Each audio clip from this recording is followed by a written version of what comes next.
Nagsisimula ang drama sa isang babaeng si Jiwon na may cancer sa tiyan. Siya'y nasa ospital at ginugugol ang huling mga araw ng kanyang buhay. Dito natin nakikita ang kanyang matalik na kaibigan na si Sumin. Mahal na mahal ni Sumin si Jiwon at sinabi, "Huwag mawala ng pag-asa, maganda ka pa rin." Natuwa si Jiwon sa sinabi niya. Pagkatapos, sinabi ni Jiwon kay Sumin. "May kabit ang asawa ko." Nang marinig ito, nagalit si Sumin at sinabing, "Paano niya nagawa yan sa'yo? Kakausapin ko ang asawa mo." Pagkatapos nito, nagpunta si Jiwon para sa kanyang chemotherapy. Ngayong Abril 12, 2023, iniisip ni Jiwon ang kanyang buhay kung paano siya nagkaroon ng cancer at nang ma-diagnose siya, 12 buwan na lang ang natitira sa kanya, 6 na buwan na lang ngayon at ang nakaraang 6 na buwan ay hindi rin naging maganda para sa kanya. Sabi niya, "Pinakasalan ko, si Minwon. Pagkatapos, siya at ang nanay niya ay nagbago. Lagi nila akong inaabuso dahil di ako makaanak. Kahit may huling yugto ng cancer ako, wala silang pakialam. Pinapagawa nila ako ng gawaing bahay at pinapatrabaho. Ang tanging inaalala lang nila ay ang pera ko. Hindi ko na matandaan kung kailan ako huling ngumiti." Pagkatapos ng therapy, naglalakad si Jiwon sa labas. Sabi ng isang nurse, "Huwag kang magtagal sa pagkalungkot. Sa yugtong ito, isipin mo lang ang mabubuting tao at masasayang sandali." Naisip ni Jiwon si Sumin, ang kaibigan na laging nagprotekta at nag-alaga sa kanya. Kapag walang kasama, hindi umalis si Sumin sa tabi niya. Sa kabilang banda, dumiretso si Sumin kay Minwon pagkalabas ng ospital. Sa totoo lang, si Sumin ang kabit ni Minwon at hindi niya ito sinabi kay Jiwon. Samantala, hiniling ng mga doktor kay Jiwon na bayaran ang hospital bill. Tinawagan ni Jiwon si Minwon, pero abala ito kay Sumin at hindi sinagot ang tawag. Kailangang mag-discharge si Jiwon at umuwi mag-isa dahil hindi sumasagot si Minwon sa mga mensahe niya. Sumakay si Jiwon ng taxi pauwi at matandang lalaki ang driver. Tinanong siya ng driver, "Anong nangyari sa'yo? Bakit mukhang may sakit ka?" Bigo, sinabi ni Jiwon ang lahat. "Namatay din sa cancer ang tatay ko nung high school ako. Ngayon may cancer din ako at malapit na akong mamatay. Nag-asawa ako ng taong walang malasakit sa akin, kaya mawawalan ng saysay ang natitirang araw ko." Ngumiti ang driver at sinabing, "Huwag kang mag-alala. Magiging maayos ang lahat. Gagaling ka at matatapos mo ang iyong buhay ng maayos." Sabi ni Jiwon. "Hindi, wala nang pag-asa." Sabi ng driver, "May bagong landas kang tatahakin. Ibang ruta ang dinaan ng driver pauwi." Dinala niya ito sa isang madilim na tunnel. Medyo natakot si Jiwon sa dilim, pero pagkalabas ng tunnel, nasa harap na siya ng bahay niya. Tinanong siya ng driver, "Kung may pangalawang pagkakataon ka sa buhay, gagamitin mo ba ito ng tama?" Sagot ni Jiwon, "Oh, hindi ko na uulitin ang mga pagkakamali ko noon." Sabi niya, "Wala akong pambayad sa ospital at maraming kasalanan sa akin ang asawa at biyenan ko." Nakauwi si Jiwon at nagbigay ng pera sa taxi driver. Ibinalik niya ang pera at sinabing, "Huling araw ko na ngayon bilang super ng taxi. Itago mo yan bilang biyaya mula sa akin. Para akong iyong ama." Walang nasabi si Jiwon at tinanggap na lang ang pera. Pumasok si Jiwon sa bahay. Bukas ang pinto kaya dumiretso siya sa loob. Sa may pinto, may nakita siyang pulang takong na hindi sa kanya kundi kay Sumin. Pagpasok niya, naririnig niya sina Sumin at Minwon na pinag-uusapan ang panlilinlang kay Jiwon. Sabi ni Minwon, "Pagkamatay ni Jiwon, makukuha natin ang pera sa insurance."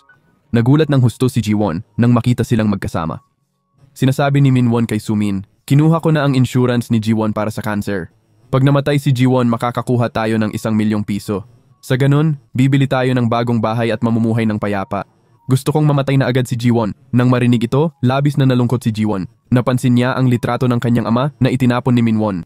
Nagalit si Jiwon at sumigaw, "Nilinlang ninyo ako." Napagtanto ni Minwon at Sumin na nalaman na ni Jiwon ang totoo. Galit na itinaas ni Minwon ang kamay. "Mamamatay ka rin naman," sabi ni Sumin. "Oo, mamamatay ka, pero kailangan naming mabuhay." Tumayo si Jiwon at sinuntok si Sumin, "Huwag kayong masyadong magsaya. Kahit mamatay ako, hindi rin kayo magiging masaya.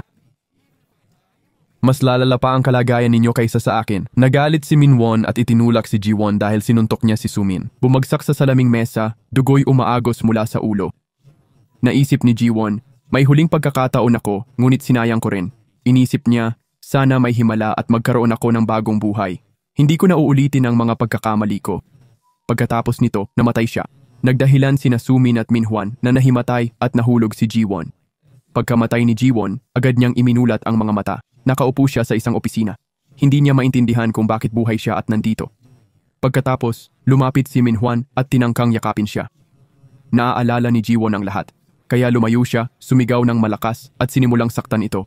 Lahat ay nakatingin kay Jiwon. Tumama ang ulo niya sa mesa at nahulog ang mainit na bote sa kamay. Ngunit dumating si Yuji, ang manager, at iniunat ang kamay para tulungan. Hindi pa rin makapaniwala si Jiwon na buhay siya. Tiningnan niya ang sarili sa salamin at nakitang tumubo na ulit ang buhok at mukhang malusog na siya. Nagmamadaling bumaba si Jiwon sa hagdan at nagtungo sa metro. Bigla, natanggal ang sapatos niya at nagsimulang matumba. Bumalik si Yuji at nasalo siya. Tinulungan siyang isuot ng maayos ang sapatos. Sabi niya, ihatid na kita pa uwi. Napansin ni Jiwon ang karatula sa labas na nagsasabing taong 2013 na. Naisip niya, paano ito nangyari? Paano ako nakabalik mula 2023 hanggang 2013? Binigyan siya ni Yuji ng Amerikana at pera dahil naiwan ni Jiwon ang gamit sa opisina. Pumunta si Jiwon sa bahay at nakitang ito ang dating tirahan niya. Sa pagtingin sa ref, naunawaan niyang talagang nakabalik siya sa nakaraan. Noong hindi pa siya kasal kay Minwon at wala pang cancer. Sa pag-iisip nito, labis na natuwa si Jiwon. Pagkatapos, nag-iwan si Yuji ng pagkain sa labas ng bahay at umalis. Kumain si Jiwon ng panatag at naisip, kilala ko pala si Yuji noon. Kahit siya ang manager ngayon, siya ang magiging may-ari ng kumpanya sa hinaharap. Napansin niya ang perang ibinigay ni Yuji at itinabi ito ng hiwalay. May sulat din na ibinigay ng taxi driver kay Jiwon. Tiningnan niya itong mabuti at nakakita ng nakaguhit na puso. Naalala niya na laging nagdo-drawing ng puso ang tatay niya sa mga sulat sa kanya. Kapag tumanggi siya, sasabihin nito, para malaman mong kasama mo ako sa bawat hirap. Naisip niya, tatay ko pala ang taxi driver na nagbigay sa akin ng bagong pagkakataon. Naantig siya. Sana nakilala ko siya noon at nagpasalamat sa bagong pagkakataong ibinigay niya. Biglang pumasok si Minwon at nagsabi, hindi dapat ganyan ang asal mo sa opisina. Naaalala ni Jiwon na may problema siya sa sinapupunan at hindi nabuntis kahit kasal na. Dahil dito, napakasama ng trato ni Minwon sa kanya. Sumagot siya, oo, hindi ako buntis. May problema ako sa sinapupunan, kaya humiwalay siya kay Minwon at umalis. Masaya siyang hindi na siya mahuhulog sa mga salita ni Minwon. Ngunit dumating si Minwon, hinawakan siya sa likod at sinabing, hindi mo ako basta mahihiwalayan. Sumigaw si Jiwon at tumawag ng tulong. Dinala ng pulis si Minwon, pero walang sinabi dahil personal na usapin daw. Sabi ni Jiwon sa pulis, ihatid niyo na lang ako sa bahay, hindi ako ligtas sa kanya. Sa bahay, balisa si Jiwon dahil walang pera at hindi siya tinitigilan ni Minwon. May mensahe siya mula kay Minwon. Sobrang stressed ako. Nag-invest ako ng pera sa stock market. Pagkakuha ko ng pera, magpapakasal na tayo. Naisip ni Jiwon, alam ko na ang mga lugi at kita ni Minwon sa stock market. Naisip niya, kaya ko rin mag-trading. Sa ganitong paraan, kikita ko. Nag-invest siya sa stocks at masaya na hindi masasayang ang kanyang pangalawang pagkakataon. Kinabukasan, nagpatingin siya sa ospital. Sinabi ng mga doktor, wala kang malalang sakit. Natuwa si Jiwon nang malaman na wala pa siyang cancer. Naisip niya, kailangan kong alagaan ang aking kalusugan. Pagkatapos, pumunta siya sa library at nagbasa ng mga libro tungkol sa stock market. May libro rin siya tungkol sa pagnenegosyo pagkatapos mag-resign sa trabaho. Dumating si Yuji at nagtanong, magre-resign ka ba? Sumagot si Jiwon, Hindi, nagbabasa lang ako ng mga libro. pagkatapos, napansin niya ang sugat sa kamay ni Yuji. Humingi siya ng tawad dahil sa akin, nasaktan ka. Sabi ni Yuji, kung talagang nagsisisi ka, ilibre mo ako sa paborito kong kainan. Isinama ni Jiwon si Yuji sa isang restaurant. Habang umu-order sila, naisip ni Jiwon, hindi ko pinansin si Yuji noon. Pagkatapos, tinanggal ni Yuji ang kanyang salamin at tinanong si Jiwon tungkol sa pagkain. Pero patuloy ang tingin ni Jiwon sa kanya dahil mukhang matalino at gwapo siya. Sabi niya, ang cute mo naman. Nang marinig ito, tanong ni Yuji, talagang titigil ka na ba sa trabaho mo? Sagot ni Jiwon, hindi, gusto ko lang magkaroon ng ilang pagbabago sa buhay ko. Naisip ni Yuji na baka gusto niyang magpakasal, kaya siguro titigil na siya sa trabaho. Naisip ni Jiwon, ngayong taon, ikinasal ako kay Minwon, pero hindi ko na uulitin yon. Bigla, may tawag kay Sumin. Umalis silang dalawa sa kainan. Sabi ni Yuji kay Jiwon, huwag kang mag-resign. Magaling ka sa trabaho mo at karapat-dapat ka. Natuwa si Jiwon, walang pumuri sa kanya ng ganito dati. Iniisip niya si Yuji kahit nasa bahay na siya. Kinabukasan, naghihintay si Minhwan sa labas ng elevator. Nakita niya to, kaya sa hagdan siya at di siya pinansin. Nang ipakita ang report, sumigaw ang boss. Napakasama nito. Naalala ni Jiwon na tinanggihan ng boss ang kanyang report. Pero nang kinopya ni Sumin, tinanggap at promosyon pa. Kinuha niya ang report at pumunta sa cafeteria para ayusin. Doon, nakita niya ang kasamahan at naisip, dahil kay Sumin, natigil din ang promosyon ng babaeng ito kahit karapat-dapat siya. Umalis ang kasamahan at nang malapit ng mahulog ang tasa, naalala ni Jiwon na dati niyang sinubukang iligtas ito na naging dahilan ng pagkahulog at pagkasugat ng kanyang binti. Ngayon, maingat niyang nailigtas ang tasa mula sa pagkahulog at hindi siya nasaktan. Pagkatapos, natuwa siya at naisip, maiiwasan ko na ang mga pinsalang iyon sa hinaharap at mababago ko ang aking kapalaran. Nang malapit na siyang mabangga sa isang bagay, iniligtas siya ni Yuji, pero nahulog pa rin siya at nasaktan sa parehong lugar. Naisip niya, hindi ko mababago ang kinabukasan. Nasaktan ako sa parehong lugar noon. Ibig sabihin, magkakanser at mapapatay pa rin ako. Tapos naalala niya, pero bakit hindi nahulog sa kamay ko ang mainit na tubig na dapat ay babagsak? Dahil sa halip, ito'y nahulog sa kamay ni Yuji. Ibig sabihin, kung may ibang kukuha ng tadhana ko, maiiwasan ko ang mga bagay na hindi ko nagawa dati. Naisip niya, tiyak na mababago ko ang aking kinabukasan. Kailangan ko lang ibigay ang tadhana ko sa ibang tao. Pagdala niya ng kape sa opisina, nakita niya si Sumin at boss sa labas ng elevator. Naisip niya si Sumin para baguhin ang tadhana. Sumakay siya sa elevator kasama nila. Pagkatapos, pumasok si Yuji sa elevator, binuksan ang pinto. Nagsimulang siraan ng boss si Jiwon, di karapat-dapat tong babae, pumupunta lang dito para uminom ng kape, di nagtatrabaho. Tapos si Sumin, kunwari, nagpakita ng pakikiramay sa kanya. Nakita ito ni Yuji, nagalit at sinuntok ang pader ng elevator para tumigil sila. Pagkatapos, lumabas silang lahat ng elevator sa kanilang palapag. Pinigilan ni Yuji si Jiwon, dinala sa terasa. Sabi niya, dinala kita rito para matapos mo nang maayos ang kape mo. Pagkatapos, ipinakita ni Jiwon ang sulat ng kanyang ama at sinabing, hindi ako titigil sa trabaho dahil gusto ng aking ama na maging matagumpay ako at gusto ko ring mag-enjoy sa buhay. Nakita niya ang unang ngiti ni Yuji pagkatapos noon. Tanong ni Yuji, libre ka ba sa weekend? Biglang dumating si Sumin at sinabing, hindi, isasama ko si Jiwon sa BBQ party. Nanahimik si Jiwon kaya umalis si Yuji. Sa susunod na eksena, tinitipon ni Yuji ang lahat ng detalye tungkol kay Jiwon.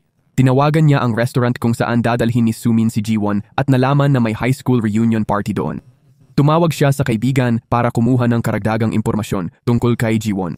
Pero dumating si Jiwon at binigyan siya ng gamot para sa sugat sa kamay niya. Ibinalik niya ang ilan sa mga ito kay Jiwon. Nakita ni Minwon ang lahat ng ito. Tinawag ni Minwon si Jiwon para mag-usap sila ng pribado at pumayag si Jiwon. Nakita ni na Miss Yang at Yuji ang pag-alis niya. Sabi ni Minwon, gusto mo ba akong iwanan dahil kay Yuji? At nagsimulang pumunta para makipagsuntukan kay Yuji. Pinigilan siya ni Jiwon at sinabing, mali ang iniisip mo. Humihingi lang ng tulong si Yuji. Nakipaghiwalay ako dahil wala kang pansin sa akin. Natuwa si Minwon at akmang hahalikan si Jiwon. Biglang dumating si Miss Yang kaya umalis si Minwon. Sabi ni Miss Yang, lumayo ka kay Minwon, baka pagsisihan mo. Nagustuhan ni Jiwon ang sinabi at naisip na pinoprotekatahan siya ni Miss Yang. Pagkatapos, pumunta sina Sumin at Minwon sa cafeteria kasama si Jiwon. Naalala ni Jiwon na sinadyang itulak siya ni Sumin at binuhusan ng pagkain dati. Mukhang gagawin niya ulit ito. Bago siya matulak ni Sumin, umatras si Jiwon at sinagad ang paa niya. Kaya, bumagsak ang pagkain at si Sumin kay Minwon. Natuwa ng husto si Jiwon. Nag-enjoy siya pero nagkunwaring nag-aalala, nagdala ng tissue. Nasira ng tuluyan ang mamahaling polo ni Minwon. Pumunta si Jiwon sa banyo. May narinig siyang babaeng humihingi ng tulong. Naintindihan niyang kailangan ng babae ng sanitary pad. Tinulungan siya ni Jiwon at binigyan ng jacket dahil naman siya ang damit. Sabi ni Huion kay Jiwon, ang ganda at bait mo. Tumutulong ka sa lahat, parang biyaya ka talaga. Dagdag pa niya, kanina may babaeng dumating na di ako tinulungan. Sa halip, hindi niya ako pinansin at umalis na lang. Naintindihan ni Jiwon na si Sumin yata yon. Sa susunod na eksena, pinagpresenta ng boss si Jiwon sa meeting room tapos ininsulto siya sa harap ng lahat. Sabi ni Miss Yang, tama si Jiwon. Sabi ng boss, mali ka rin, tapos ininsulto rin siya. Pinapag-ulit niya si Jiwon ng presentasyon. Sa susunod, binigay ni Jiwon ang file kay Miss Yang at sabi, pakibasa naman to minsan. Naisip niya na karapat-dapat si Miss Yang at siya dapat ang boss. Kinuha ni Miss Yang ang file pero nakita ni Sumin to. Gabi na. Sinabi ni Sumin sa boss ang tungkol sa file habang nagdi-dinner daw sila. Inisip ng boss na baka may balak si Sumin sa kanya kaya sumasang-ayon siya. Kinabukasan, binasa ni Miss Yang ang file at sinabi kay Jiwon, napakaganda nito at walang mali. Sabi ni Jiwon, naghahanap lang ng butas ang boss ng walang dahilan. Sigurado ako na di pa niya ito nabasa at ininsulto ako ng basta-basta. Gumawa ng plano sina Miss Yang at Jiwon. Ayon sa plano, dadalhin ni Jiwon ang file sa boss. Tinanggihan ng boss ang presentasyon ng di binasa at ininsulto si Jiwon. Gusto ni Jiwon na magsalita ng malakas para marinig ng lahat na di man lang binasa ang titulo. Tapos sabi ni Jiwon, ito ang presentation kahapon. Naging malinaw sa lahat na tinanggihan ng boss ang presentasyon ng di binabasa. Nagsimulang pag-usapan ng mga tao ang boss. Sa kabilang banda, may nahanap na regalo si Jiwon mula kay Sumin sa kanyang mesa. Regalo ni Sumin ang mga hikaw. Naalala ni Jiwon kung paano siya binigyan ni Sumin ng pekeng hikaw noon. Sa reunion, pinagtawanan siya ni Sumin dahil dito. Kalaunan nagkunwari siya sa harap ng lahat na naawa siya kay Jiwon at napakabait. Nang maisip ito, nagpasya si Jiwon na hindi na dapat pumunta sa handaan. Biglang dumating ang mensahe ni Sumin, pupunta ako sa'yo. Lasing ako. Bago pa tumanggi si Jiwon, may mensahe rin si Minwon. Pupunta rin ako. Lasing din. Naisip ni Jiwon, bakit hindi ko sila pagtagpuin? Mangyayari rin naman to sa hinaharap. Bigla niyang nakita si Yuji sa labas. Sabi ni Yuji, peke ang mga hikaw na iyan. Nagpasalamat si Jiwon sa kanya. Nangyari na to dati pero hindi naniwala si Jiwon at nasaktan siya dahil regalo ni Sumin. Nagpadala si Jiwon ng marahas na mensahe kay Sumin, sinabihan umuwi. Pagkabasa, binago ni Sumin ang plano at di pumunta. Hindi nabasa ni Jiwon ang sagot. Pagdating pa lang ni Jiwon sa bahay dala ang inumin, naghihintay na si Minwon na nakatuwalya. Binasa ni Jiwon ang mensahe ni Sumin at napagtanto na siya'y nakulong. Ngayon, kailangan niyang makasama si Minwon buong gabi. Lumapit si Minwon sa kanya nang biglang tumunog ang doorbell. Isang batang si Dong ang dumating may dalang sabaw ng manok. Sabi, may umorder ng pagkain dito. Sabi ni Jiwon, hindi, pero nagpilit siya. Lumabas si Minwon nakabihis na at sinabi kay Dong, walang umorder dito. Umalis si Dong. Tinulak ni Jiwon si Minwon at agad na isinara ang pinto. Galit na galit si Minwon, sabi, mahal kong kaluluwa mo, di ka naman kagandahan. Ang payat mo pa. Tahimik lang si Jiwon, gusto lang niyang umalis si Minwon. Galit na umalis si Minwon. Sa labas, pinagmamasdan siya ni Dong at Yuji. Si Yuji pala ang nagsugo kay Dong para tulungan si Jiwon sa bahay. Sa susunod na eksena, sobrang nag-aalala si Jiwon tungkol sa reunion. Iniisip niya, paano ko kaya mababago ang aking hitsura? Hindi ako marunong mag-makeup at kakaunti lang ang damit ko. Mabilis na dumating ang araw ng reunion. Tinawagan ni Sumin si Jiwon at sinabing, nandito na ako, diretso ka na lang. Gusto ni Sumin na ipahiya si Jiwon sa harap ng lahat. Pumunta si Sumin sa reunion. Pinuri ng lahat ang hitsura niya dahil sa trabaho niya sa malaking kumpanya. Sabi niya, nakahanap ako ng trabaho para kay Jiwon sa pamamagitan ko. Si Minwon na gusto ko ay crush din ni Jiwon. Kaya iniwan ko si Minwon para sa kanya.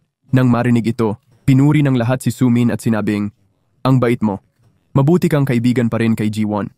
Tinawagan ni Sumin si Jiwon para ipahiya sa harap ng lahat. Pagkatapos, pumasok si Jiwon. Nagulat ang lahat dahil napakaganda niya. Nagtataka sila, paano siya naging ganyan kaganda sa isang gabi lang? Iniisip ni Jiwon ang tungkol sa reunion. Tapos may mensahe siya mula kay Hwayon. Sabi ni Hwayon, kung di ka pwede linggo, Sabado na lang tayo. Pumayag si Jiwon kasi linggo ang plano nila ni Sumin. Kinabukasan, pupunta si Jiwon para makita si Hwayon. May mensahe na ang perang ipinuhunan niya sa stock market ay nadoble na. Masayang-masaya si Jiwon at tiningnan ang tunay na hikaw katulad ng regalo ni Sumin. Naaalala ni Jiwon na lagi itong ginagawa ni Sumin sa kanya. Sa pag-iisip ng lahat ng ito, nagiging emosyonal si Jiwon. Pagkatapos ay dumating si Hwayon. Nahulog ang hikaw mula sa mga kamay ni Jiwon. Nakita ito ni Hwayon at sinabing peke ang mga hikaw. Ipinakita niya kay Jiwon ang kanyang tunay na hikaw. Pagkatapos, umupo sila sa isang restaurant at uminom. Sabi ni Jiwon kay Hwayon, hindi ako pupunta sa party bukas. Sa paaralan, hindi ako sikat, karaniwan lang na babae. Bigla na lang, lahat ay namuhi sa akin. Sabi ni Hwayon, dapat kang pumunta at itanong kung bakit sila namuhi. Naisip ni Jiwon na tama nga si Hwayon. Sabi niya, paano ko mababago ang itsura ko sa isang gabi lang? Sagot ni Hwayon, oo, posible yan. Inaya niya si Jiwon at dinala sa isang makeup studio. May membership si Hwayon doon na mag-e-expire sa araw na yon. Sinabi niya sa makeup artist, bigyan mo ng full makeover si Jiwon. Sa simula, medyo nag-aalangan si Jiwon pero habang nagpo-progress, mas nasiyahan siya. Sa huli, nang makita niya ang sarili sa salamin, naisip niyang kayanan niyang turuan sina Somin at Minwon. Natuwa at naantig siya kasi dati lumalaban siya sa cancer, ngayon naman nagpapaganda siya ng todo. Tapos pinasukat ni Hwayon sa kanya ang ilang damit. Ngayon, ang cute-cute ni Jiwon sa bawat suot na damit. Pagkatapos nito, bumalik sila sa bahay ni Jiwon at nag-enjoy. Tapos, tumawag si Sumin. Sabi niya kay Jiwon, ibigay mo sa akin yung presentation file mo para ako ang mag-present. Si Jiwon, na alam na to, madali lang sumagot, di ko pwedeng ibigay yan. Pinaghirapan ko yan. Dagdag pa ni Jiwon, igalang mo ang posisyon ko sa opisina. Ako ang senior mo. Tumigil ka na sa paulit-ulit na pagpapakuha ng kape sa akin. Nang marinig ito, labis na nagalit si Sumin at nagpa siyang maghiganti kay Jiwon. Sa susunod na eksena, nakikita si Sumin na naghahapunan kasama ang boss. Inaakit niya ang boss at nakukuha ang file ni Jiwon. Ngayon nagsisimula na ang eksena ng party. Nagulat si Sumin nang makita ang bagong itsura ni Jiwon. Maganda ang pakikitungo ng lahat kay Jiwon. May babaeng nang aabala kay Jiwon noon pa, nagsabi na, kahit nagbago ka, kopya pa rin kay Sumin ang hikaw mo. Lahat ay masusing tumingin sa mga hikaw ni Jiwon. Lumabas na tunay pala ang hikaw ni Jiwon, habang peke ang kay Sumin. Binigyan ni Sumin si Jiwon ng pekeng hikaw para ipahiya siya. Hindi man lang siya nakakuha ng tunay na hikaw para sa sarili. Ngayon, nahayag ang katotohanan tungkol kay Somin sa harap ng lahat.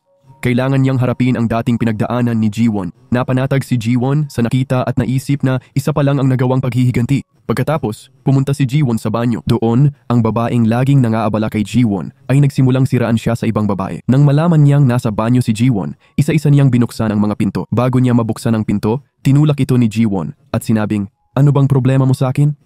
Sabi ng babae. "Kinopya mo ang hikaw ni Sumin." Sagot ni Jiwon, "Binigyan ako ni Sumin ng kaparehong hikaw." "Bumili at sinuot ko lang ang orihinal." Sagot ng babae, "Hindi pa dito nagtatapos. Inagaw mo si Minwon kay Sumin. Kahit noong high school, naghiwalay sila dahil sa'yo. Si Sumin ang nagbigay sa'yo ng trabaho dito." Nang marinig ito, nabigla si Jiwon. Naisip niya, bakit sobrang sinungaling ni Sumin? Ipinakita ni Jiwon ang company ID at sinabing, "Tingnan niyo kung sino talaga ang natulungan." Pinigilan ulit siya ng babae. "Pinaghiwalay mo sina Sumin at Yunho." Bigla, dumating si Yunho at sinabing, "Hindi ako naging karelasyon ni Sumin." Dito, nalantad ang katotohanan tungkol kay Sumin sa harap ng lahat. Samantala, pinapagalitan ng lolo si Yuji. Sabi niya, "Oras na para pakasalan mo ang babaeng sinabi ko at maging CEO ng kumpanya."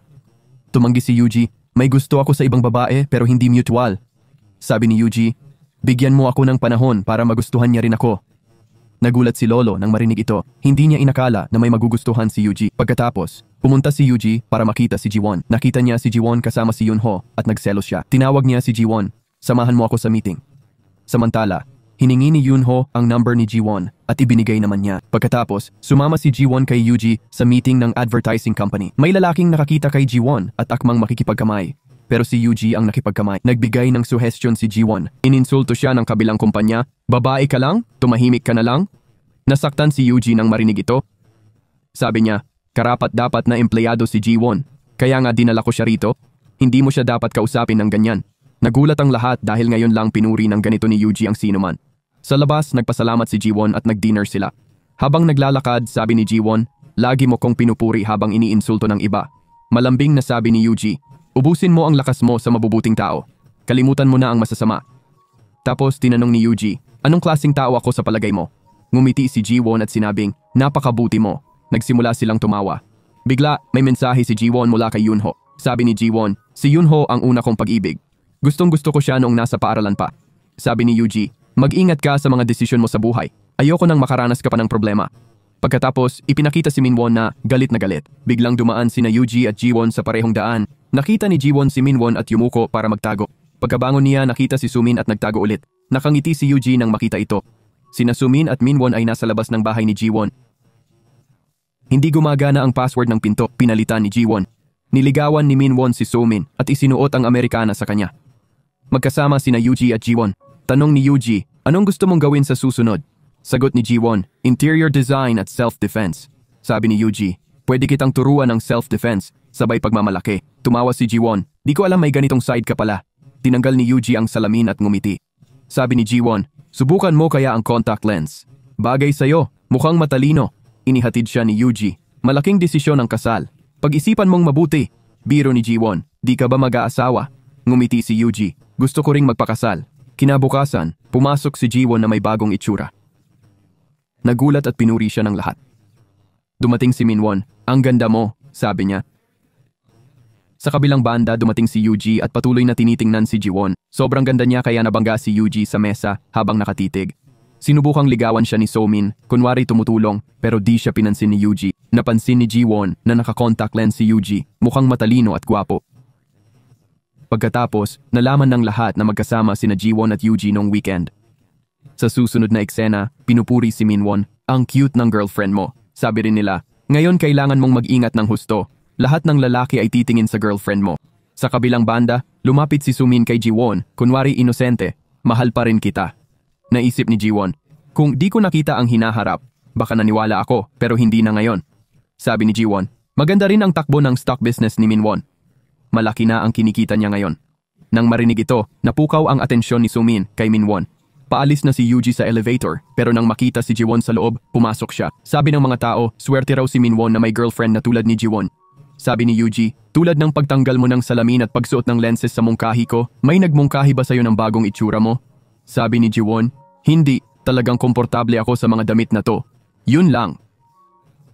Ngumiti si Yuji. Sabi ni Jiwon, "Kung babaguhin mo ng kaunti yang ngiti mo, mas lalo kang guguwapo." Sabay alis na tumatawa. Sa susunod na eksena, nakatayo si Jiwon sa bus stop, naghihintay ng bus.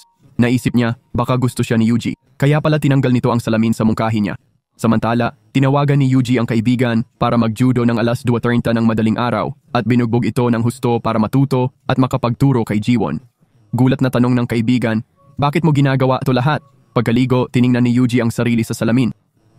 May nakikita siyang marka na hugis puso sa katawan, tulad ng ginagawa ng tatay ni Jiwon sa mga sulat niya. Nag-iisip si Yuji, dapat ko bang sabihin lahat kay Jiwon?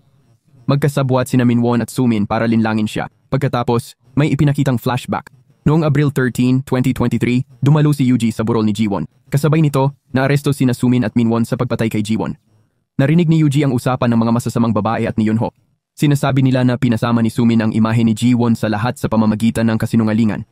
Naisip ni Yuji, bakit hindi ko napansin si Jiwon nang may problema siya?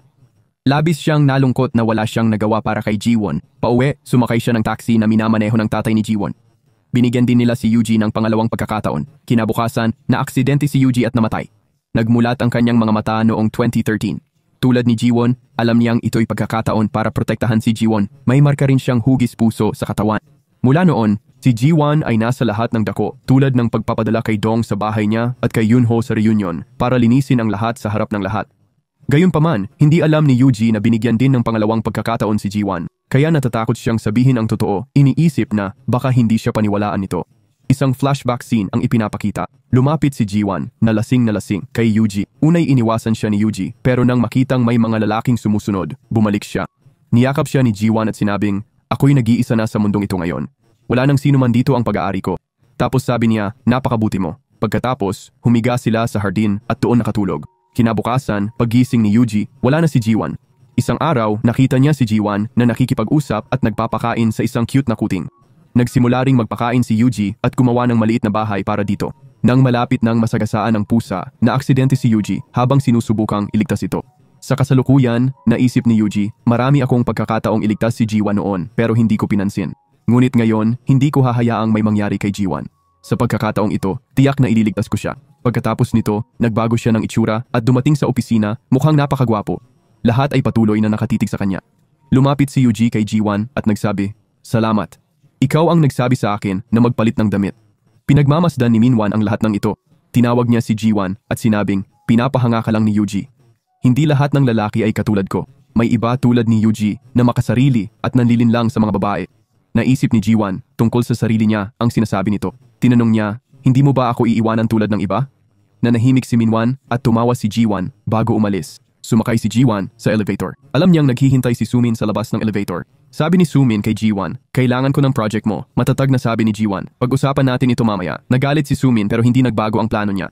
Tapos tinawagan si Jiwon ng boss niya at sinabing, ibibigay na kay Sumin ang project mo. Hindi na ilalagay ang pangalan mo. Nag-alala si Jiwon. Biglang dumating si Yuji at tinanong si Jiwon, sasama ka ba sa akin sa hapunan? Tumanggi si Jiwon at sinabing, may plano ako ngayong gabi. Sa totoo lang, pupunta si Jiwon para makipagkita kay Yunho. Gusto niyang tanungin kung para kanino ang love letter. Tuwang-tuwa si Yunho nang makita si Jiwon. Samantala, patuloy na tumatawag si Minwon kay Jiwon pero hindi niya sinasagot. Nabigo si Minwon kaya tinawagan niya si Sumin at tinanong, nasaan si Jiwon? Sumagot si Sumin, umalis siya, nakaayos na ayos. Nagalit ng todo si Minwon. Sa kabilang banda, ibinigay ni Yunho kay Jiwon ang sulat kung saan tinanggihan siya nito. Maraming masasamang bagay ang nakasulat tungkol kay Yunho sa sulat na yon. Nakita ito ni Jiwon at naisip, kaya pala nakokopya ni Sumin ang sulat kamay ko. Bago umalis, sinabi ni Jiwon kay Yunho, may boyfriend ako. Nalungkot ng husto si Yunho nang marinig ang tungkol sa boyfriend ni Jiwon. Pero sabi niya, alam kong ang boyfriend mo ay walang iba kundi si Yuji. Dahil si Yuji ang tumawag sa akin noon para linawin ang lahat. Nagulat si Jiwon at naisip, paano niya nalaman ang lahat ng ito? Sa kabilang banda, tinawagan ni Yuji si Jiwon pero pinatay ni Jiwon ang phone dahil sa tawag ni Minwon. Bigla, sinalubong siya ni Minwon sa gate. Natakot si Jiwon nang makita siya. Sabi ni Minwon, naiintindihan ko lahat ng ginagawa mo. Niloloko mo ako. Tapos sabi niya, saan ka pumunta nang nakabihis? Sabihin mo man o hindi, alam ko na ang lahat. Naisip ni Jiwon, ito siguro ang gawa ni Sumin. Galit na hinawakan ni Minwon nang mahigpit si Jiwon. Biglang dumating si Yuji at inihagis si Minwon. Sinuntok siya ni Yuji pero pinigilan ni Jiwon. Tumakbo palayo si Minwon. Tanong ni Jiwon, bakit mo ako masyado pinapansin? At paano mo nalaman na pupunta si Minwon dito? Paliwanag ni Yuji, hindi mabuti sa'yo si Minwon. Dapat lumayo ka sa kanya. Pinagmamasdan ni Sumin ang lahat mula sa malayo dahil dumating siya para mag-enjoy sa away ni na Jiwon at Minwon. Nabigo na naman ang kanyang plano. Galit na sinabi ni Jiwon kay Yuji, huwag kang magkagusto sa tulad ni Jiwon at lokohin ang girlfriend mong si Hwayon. Nakita na ni Jiwon si Yuji kasama kasama si Hwayon dati. Pinigilan siya ni Yuji at sinabing, mali ang iniisip mo at agad dinawagan si Hwayon. Sa usapan nila, nalaman ni Ji-won na magkapatid pala sila. Nahihiya, sabi ni Ji-won. Pasensya na, mali pala ang pagkakaintindi ko sa lahat. Sabi ni Yuji, mali nga ang pagkaintindi mo pero tama ka sa isang bagay. May gusto ako sa'yo, inamin ni Yuji. Palagi kitang papasayahin pero hindi sumagot si Ji-won. Tapos sabi ni Ji-won, sumasakit ang tiyan ko. Bigla na lang nahimatay si Yuji at bumagsak sa kanya. Dinala siya ni Ji-won sa doktor. Nang magkamalay si Yuji, sabi ng doktor, masyado kang stressed at hindi kumakain ng maayos. Kaya lumala ang kahinaan mo. Naalala ni Yuji na sumakit din pala ang tiyan ni Ji-won. Sabi niya sa doktor, pakicheck din siya. Lagi siyang may sakit sa tiyan. Natuwa si Ji-won sa pag-aalala ni Yuji sa kanya. Tanong niya kay Yuji, paano mo nalaman? Nagsinungaling si Yuji. Nakita kitang umiinom ng gamot sa opisina ng maraming beses. Nagpa siya ang doktor na suriin silang dalawa. Paglabas nila ng ospital, sabi ni Yuji, mabait akong lalaki. Magiging masaya ka sa akin. Kung gusto mo, may papangako ko yan sa'yo. Naisip ni Ji-won, simula nang dumating ako, wala akong tiwala, kahit na napakabait ni Yuji. Sabi niya, sinira mo ang lahat sa amin ni Minwon. Kailangan ko nang ayusin ang lahat. Sabi ni Yuji, hindi maganda sa'yo si Minwon, pero gustong gusto kita. Kung ayaw mo, hindi ako makikialam. Pero hihintayin kitang gumawa ng tamang desisyon. Pagkatapos, kumuha siya ng taxi para kay Ji-won at umuwi sila. Gayunpaman, iniisip nila ang isa't isa. Samantala, malungkot na nakaupo si Minwon sa daan. Nakita siya ni Sumin at lumapit. Bago yon, naghugas siya at inayos ang damit para maakit si Minwon. Kunwaring galing taxi, tinanong niya, anong nangyari? Naglapit sila ng todo at sinubukan ni Minwon halikan si Sumin. Pagkatapos, nagkunwaring malasakit si Sumin kay Ji-won para mapahanga si Minwon. Hinatid ni Minwon si Sumin, umaasang yayain siya nito sa loob, pero pinaalis siya nito. Samantala, buong gabi nag-isip sina Yuji at Ji-won tungkol sa isa't isa. Pagkatapos ay naghanda sila at umalis patungo sa opisina. May mensahe si Ji-won mula kay Yunho. Naghihintay ako sa labas, may dala akong kape. Nakita rin sila ni Yuji at hindi niya nagustuhan ito. Sa susunod na eksena, kausap ni Miss Yang sina Ji-won at Hwayon, iniisip, bakit kaya medyo bad trip si Yuji ngayon? Samantala, sunod-sunod na dumating sina Sumin at Minwon. Galit na tumingin si Minwon kay Ji-won, pero normal lang kay Sumin. Naintindihan ni Ji-won na magkasama ang dalawa kagabi. Pumunta si Minwon sa terasa para manigarilyo. Pinagbawalan siya ni Yuji na manigarilyo. Labag sa patakaran ng kumpanya at pinapayuhang makipaghiwalay kay Ji-won. Sumagot si Minwon, anong ginagawa mo kasama ng girlfriend ko kagabi? Sinusundan mo ba siya? Ipinakita ni Yuji ang mapa kay Minwon at sinabing, may opisina ang kumpanya namin doon at nagpunta ako para magtrabaho. Pagkatapos nito, pinilipit ni Yuji ang kamay ni Minwon tulad ng ginawa niya kay Ji-won na nagdulot ng matinding sakit. Binalaan niya ito, huwag mong sasaktan muli si Ji-won. Pumayag si Minwon at umalis. Sa susunod na eksena, lumapit si Minwon kay Ji-won. Akala ni Ji-won ay magagalit siya pero humingi ng tawad si Minwon at sinabing, hindi dapat nangyari yung kahapon. Naisip ni Ji-won, may iniisip siguro siya. Pero ang totoo, iniisip ni Minwon, hindi ako makakahanap ng mas magandang mapapangasawa kaysa kay Ji-won. Tapos tinanong niya, nasaan ka kahapon? Naalala ni Minwon na kasama niya si Sumin at bago siya umalis, hinalikan siya nito sa pisngi. Pero hindi niya sinabi at sumagot, umuwi ako. Sa susunod na eksena, inanyayahan ng boss sina Miss Yang at Ji-won na mag-lunch kasama niya para pag-usapan ang proposal. Tinanong din ni Minwon si Sumin tungkol sa tanghalian, pero tumanggi ito. Binigay ni Ji-won ang card niya kay Minwon at sinabing, dalhin mo si Sumin sa kainan, treat niya to. Masaya si Ji-won dahil makakakain siya sa magandang kainan gamit ang pera ni Ji-won at gusto niyang maging mas malapit sila. Sa eksena sa kainan, tinanggal ng boss si Ji-won sa proposal at sinabing siya ang kukuha ng kredito. Sobrang sama ng loob ni Ji-won at umalis. Pinaliwanag ni Miss Yang sa boss pero sabi niya, wag makialam, baka tanggalin din kita sa proyekto. Dahil dito, hindi na nakapagsalita si Miss Yang at nanahimik na lang. Si Yuji naman, nagulat sa food kit proposal dahil alam niyang kay Ji-won ito, pero wala ang pangalan niya. Kaya nag-message siya kay Ji-won para magkita sa gabi dahil may judo class siya ngayon. Pagdating ni Ji-won, ipinakilala siya ni Yuji sa kaibigan niyang si Dong. Natuwa si Dong nang makita si Ji-won dahil nakilala na niya ito noon. Pagkatapos, sinabi ni Yuji kay Ji-won, flip Dong. Sa simula, hindi magawa ni Ji-won. Sabi ni Yuji, hilahin ng malakas at gawin ito. Maya-maya, natuto si Ji-won at natuwa. Sabi ni Yuji, ay flip mo ako, pero di magawa ni Ji-won. Sabi ni Yuji, kailangan mong mag-focus para mapatumba ang kalaban. Sinubukan ulit ni Ji-won at muntik nang mahulog. Sinalo siya ni Yuji pero na-flip niya ito gamit ang trick kaya natuwa siya. Pagkatapos pareho silang nahiga, pagod na pagod. Naalala ni Ji-won, may ganitong eksena noon nung lasing ako sa damuhan kasama si Yuji. Sa susunod na eksena, hinatid siya ni Yuji pauwi. Pagkatapos, pinalakas niya loob ni Jiwon, tulad ng pag-flip mo sa akin, kaya mong harapin ang problema mo. Dahil dito, naisip ni Jiwon, babawiin ko ang proyekto ko sa boss. Pumunta siya sa boss at nagsorry, gusto kong bumalik sa proyekto. Gusto kong magdagdag pa ng mga ideya. Pumayag ang boss. Sa meeting, sa mungkahi ni Jiwon, si Mr. Wang ang napili para sa promosyon. Nang abuso siya ng hostess sa eroplano at sinabi sa telepono, inangkin ng boss ni Jiwon ang proyekto. Na-video ito at kumalat online. Tumigil ang mga tao sa pagbili ng food kits at lumabas ang totoo tungkol sa boss na umaangkin ng gawa ng mga empleyado. Nakita ito, natuwa si Jiwon at sinabing tinalo niya ang boss tulad ng sa judo. Sa tuwa, pumunta siya sa terasa ng opisina at nakinig ng mga kanta ng BTS. Biglang dumating si Yuji at sinabing, magaling ang ginawa mo. Ngayon, ikaw na ang magprepresenta ng iyong proposal. Habang aalis na si Yuji, nahulog ang cellphone ni Jiwon. Nakita ito ni Yuji at nagtanong, nakikinig ka ba ng BTS? Sabi ni Jiwon. Mahilig ako sa mga kanta ng BTS. Sabi ni Yuji. Mahilig din ako sa mga kanta ng BTS. Sabi ni Jiwon. Gusto ko ang Dynamite pero di ko mahanap kahit saan. Sabi ni Yuji. Oo, gusto ko rin yun. At gusto ko rin ang Spring. Nagulat sila pareho kasi yung mga kanta ay sa hinaharap pa ilalabas, 2013 pa lang. Nalaman nilang pareho silang galing sa hinaharap at lubos silang nagulat. Pagkatapos, ikinuwento ni Jiwon ang lahat sa kanya. 10 taon mula ngayon, magkaka-cancer ako at papatayin ako ni Nasumin at Minwon. Sabi ni Yuji, pumunta ako sa burol mo, maraming nagsisi at labis na nalungkot. Dumating din si Yunho, kung saan nalaman niya ang lahat tungkol sa paaralan. Pagkatapos nito, pumunta sila sa bahay ni Yuji para pag-usapan ito ng maayos. Pagdating nila, nakita ni Jiwon ang pusa at sabi, ito pala yung pusang pinapakain ko noon. Naisip ni Yuji, pabalik ako galing burol ni Jiwon, malakas ang ulan at masama ang panahon. Nasira ang kotse ko, kaya kinailangan kong mag-taxi. Ang taxi driver ay ang tatay ni Jiwon, pareho ng sinasakyan ni Jiwon papunta sa nakaraan. Tanong ni tatay kay Yuji, bakit ka nagagalit? Sabi ni Yuji, may napakahalaga sa aking nawala. Hindi ko na ito mababawi kailanman. Marami akong pagkakataon para iligtas ito, pero hindi ko nagawa. Narinig ito ng tatay ni Jiwon at tinanong, kung may pagkakataon ka ulit, iingatan mo ba? Sabi ni Yuji, oo, tiyak na tiyak. Hindi ko hahayaang mamatay ang mahalaga sa akin.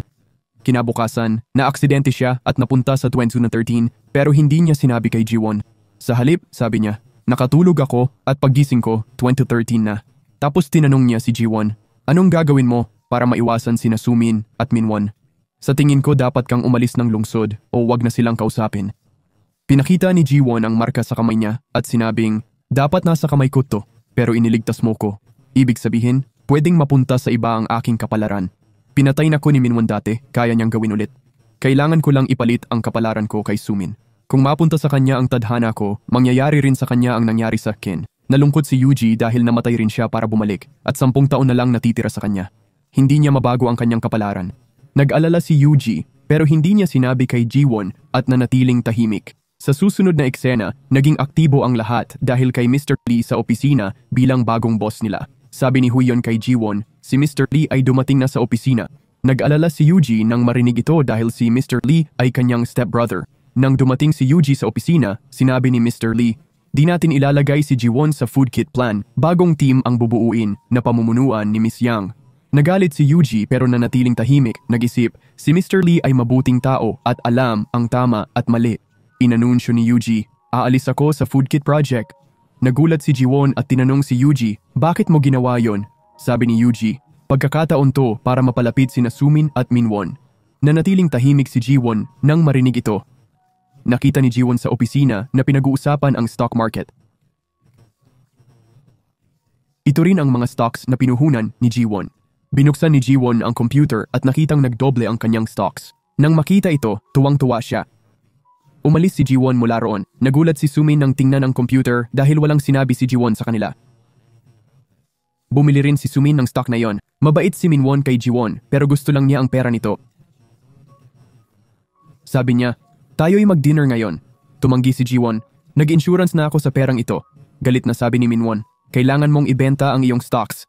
Sabi ni Jiwon, hindi ko gagawin yan. Gusto kong matalo si Minwon. Iniisip niya, magsasara ang kumpanyang iyon sa hinaharap. Sabi ni Jiwon, mag-picnic tayo. Ako ang bahala sa lahat ng gastos. Natuwa si Minhwan nang marinig ito. Nag-picnic silang tatlo. Doon si Minhwan ay nag-aalaga lang kay Sumin. Masaya si Jihwan na makita ito dahil gusto niyang maglapit sila. Humiga silang tatlo sa damuhan. Sabi ni Sumin, "Pamilya tayo." Naisip ni Jihwan, "Papatayin ako ng kaibigan kong ito balang araw." Bigla, may tawag si Jihwan mula kay Yunho at umalis siya. Sa totoo lang, tinawagan muna ni Jihwan si Yunho para magamit na dahilan. Nakita si Yunho na kinatagpo si Jihwan sa labas ng opisina may dalang bulaklak. Nakita ni Yuji ang lahat ng ito at hindi niya nagustuhan. Sa susunod na eksena, sabi ni Jihwan kay Yuji, "Pinadate ko sina Sumin at Minhwan." Sabi ni Yuji, "Kung kailangan mo ng tulong, sabihin mo lang sa akin." Kinabukasan, may workshop sa opisina na inayos ni Huiyeon. Sabi niya sa lahat, "May treasure hunt game tayo ngayon sa workshop na ito. Ang mauunay makakakuha ng pagkakataon sa travel van, ang huli sleeping bag lang." Pagkatapos, nagsimulang bumuo ng kanilang mga koponan ng lahat. Nakikinig sina Jihwan at Somin sa mga sinasabi ni Huiyeon. Sinasabi ni Huiyeon na ang pulang bandila ay nasa gitna ng tubig. Sabi ni Somin kay Jihwan, "Ako ang kukuha ng unang gantimpala." Nang marinig ito, naaalala ni Jihwan na ganito rin ang nangyari dati. Si Minhwan ang huling bandila, si Sumin ang una dahil sa boss, siya'y sa van, si Minhwan sa tolda. Ngunit nagbago na ang boss, ibig sabihin hindi makukuha ni Sumin ang unang bandila. Kaya pinuntahan ni Jihwan si Minhwan at nagkunwaring nasaktan ang kamay. Sinabi niya kay Minhwan, "Ikaw na ang kumuha ng bandila." Pumayag si Minhwan. Sa kabilang dako, lumapit si Yuji kay Jihwan at sinabing, "Tutulungan kita." Pero tumanggi si Jihwan, "Ayoko maging katulad ni Sumin. Gusto kong manalo ng mag-isa. Huwag mo akong masyadong alalahanin. Mag-enjoy ka. Binigyan ka rin ng pangalawang pagkakataon ng buhay. I-enjoy mo ang buhay mo ng lubos-lubos." Lumapit si Yuji kay Jihwan. Binuksan ang kanyang polo at ipinakita ang marka ng puso sa katawan niya. Sabi ni Yuji, "Binigyan ako ng iyong ama ng pangalawang pagkakataon para protektahan ka." Naantig si Jihwan nang makita ang puso at sinabi, "Ibabahagi ko sa iyo ang lahat. Espesyal ka sa akin pero gusto kong gawin to mag-isa at baguhin ang kinabukasan ko sa sariling sikap." Pumayag si Yuji. Pagkatapos pumunta si Jihwan para kunin ang bandila sa gitna ng tubig at tumalon. Samantala, nalaman ni Yuji mula kay Huiyeon na napakalalim ng tubig. Tumakbo siya kay Jihwan at nakitang nalulunod ito. Iniligtas siya ni Yuji at pinagsabihan, "Bata ka ba para lumangoy mag-isa? Sana tumawag ka sa akin para tumulong." Sabi ni Jihwan, "Kailangan kong magsikap para maging stable ang buhay ko." Samantala, pumunta sina Sumin at Minhwan para kunin ang bandila pero wala ito roon. Habang si Jihwan ay nakaupo ng komportable kasama sina Huiyeon at Miss Yang, hawak ang unang bandila. Tinanong ni Jihwan sina Huiyeon at Miss Yang kung may nagsabi sa inyo ng kanilang hiling, ano ang ibig sabihin nito? Inakala ni na Huiyeon at Miss Yang na tungkol kay Minhwan ang tinutukoy niya. Naalala ni Jihwan na hindi siya pinatulog ni Minhwan ng buong gabi at pumasok sa kanyang tent. Naisip ni Jihwan, "Kailangan kong ipasok si Sumin sa tent para mangyari sa kanya ang nangyari sa akin." Lumabas si Jihwan at sinabi kay Yuji, "Hindi ako natakot na malunod sa tubig. Natakot lang ako na baka mawala ang aking pangalawang pagkakataon ng ganito." Pagkatapos nito, nagsimula siyang maghanap kay Sumin para makuha ang flag number 4. Inagaw ni Sumin ang watawat sa isang babae ngunit napansin niya si Jihwan. Hawak ni Jihwan ang unang watawat. Tinulak ni Sumin si Jihwan para agawin ito. Ngunit hindi ito ibinigay ni Jihwan. Nagkaroon ng pag-aaway sa pagitan nila. Nakaramdam ng guilt si Jihwan dahil nasaktan si Sumin dahil sa kanya. Tinangka niyang tulungan si Sumin ngunit bigla itong nawala. Pagkatapos, mula sa likod, tinulak ni Sumin si Jihwan at inagaw ang watawat sa kanya. Sa susunod na eksena, nang tawagin ni Huiyeon ang may unang watawat, lumapit si Jihwan. Ipinakita ang nakaraang eksena kung saan itinulak ni Sumin si Jihwan at inagaw ang watawat. "Bakit mo kailangan ng van? Pwede ka namang matulog sa tent." Nang marinig ito, tumayo si Jihwan at binaligtad si Sumin gamit ang judo, binawi ang watawat. Sa susunod na eksena, naghugas ng kamay si Jihwan at tumating din si Sumin. Binuhusan ni Sumin ng tubig si Jihwan at nagsabi, "Bakit mo ito ginagawa sa akin? Lagi naman kitang sinusuportahan." Sagot ni Jihwan, "Ayaw na kita kasi lagi mo kong iniinsulto at binababa. Ikakasal na ko kay Minhwan at magpapamilya. Hindi na kita kailangan." Sinadya ito ni Jihwan para magalit si Sumin at subukang agawin si Minhwan sa kanya. Pagkatapos nito, galit na galit si Sumin at umalis. Pumunta si Jihwan kay Yuji at ikinuwento lahat dahil nagsisisi siya sa ginawa. Paliwanag ni Yuji, "Tama ang ginawa mo. Ngayon alam ni Sumin na ginagawa mo to dahil kay Minhwan. Tiyak na susubukan niyang agawin sa iyo si Minhwan." At yan nga ang nangyari. Tinawag ni Sumin si Minhwan sa tent niya at nagkunwaring lasing na lasing. Tinitigan niya ito sa mata. Naintindihan ni Minhwan ang gusto ni Sumin. Nagsimula silang maghalikan. Pinanood ni Jihwan ang lahat mula sa malayo. Kahit plano niya to, nasasaktan siya sa nakikita at nagiging emosyonal. Biglang dumating si Yuji at tinakpan ang mga mata ni Jihwan. Habang inaakay siya palayo, sabi niya, "May malaking laban ka pa. Di ka pwedeng manghina ngayon." Medyo gumaan ang loob ni Jihwan dahil komportable siya kay Yuji. Sabi ni Jihwan, "Nung dumating ako sa 2013, gulo lahat. Sobrang takot at nag-iisa ako. Pero dumating ka at nawala lahat ng takot ko." Sabi rin ni Yuji, boring ang buhay ko dati. Pero ngayong may second chance, natuto na akong mag-enjoy. Kinaumagahan, lumabas si Ji-hwan sa van at sinalubong siya ni Min-hwan. Sabi ni Ji-hwan, kagabi, pinuntahan kita pero wala ka sa tent mo. Nagsinungaling si Min-hwan, siguro nasa banyo ako noon. Natawa si Ji-hwan sa loob-loob dahil alam niya ang totoo. Sa susunod na eksena, kailangang sumama si Min-hwan kay Sumin kahit ayaw niya. Pero magkasama sila sa isang grupo. Bago umalis, binigyan ni Sumin si Ji-hwan ng isang sulat. Binasa ni Ji-hwan ang sulat kasama si Yuji. Nakalagay, best friend pa rin kita sa paningin ko. Hindi ako mabubuhay nang wala ka. At hindi kita maiisip kailanman ng masama. Natawa si Ji-hwan dahil alam niyang pakana ito ni Sumin. Sinusubukan niyang makuha ang tiwala ni Ji-hwan.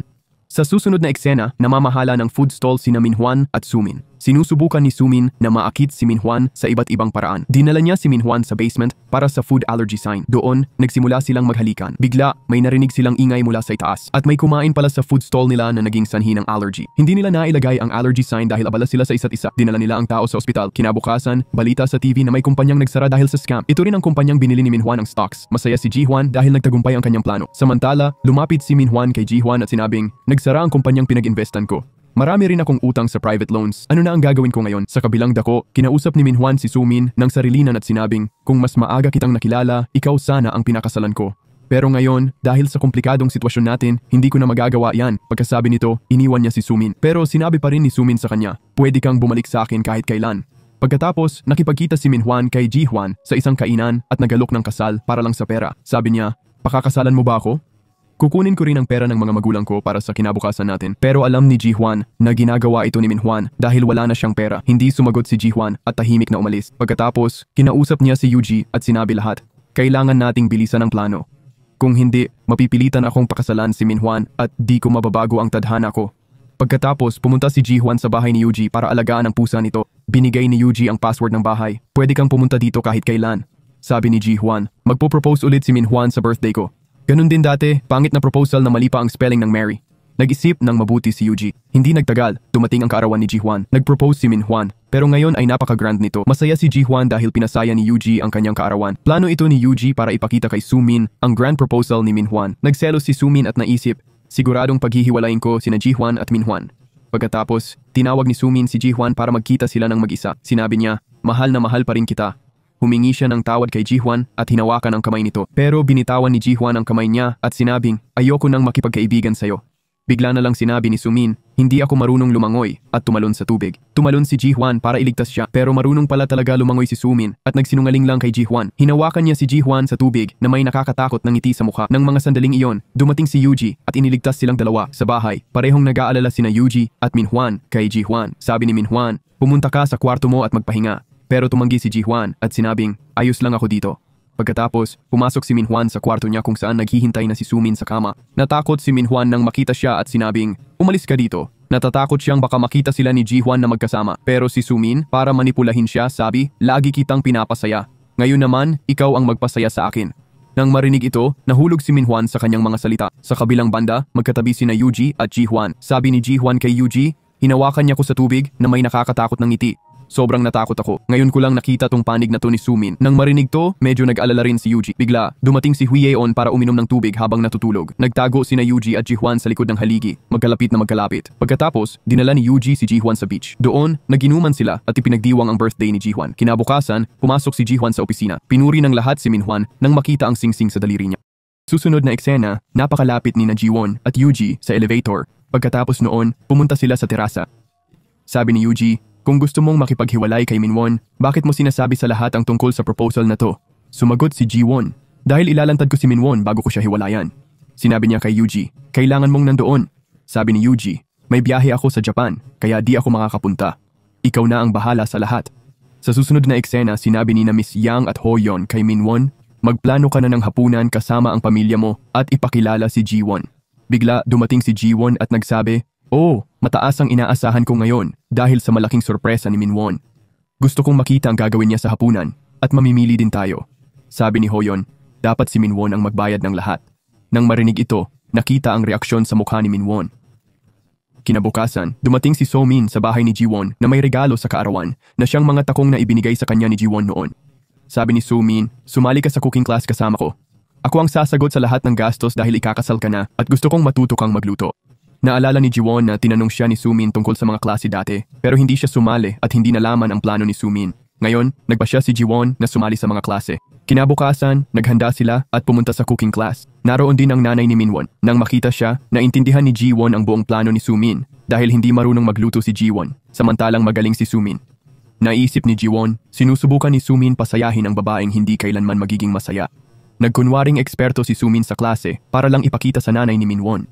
Pagkatapos, sinadya ni Jiwon magkunwaring hindi marunong magluto at sinabi sa nanay ni Minwon, "Ang bastos mo."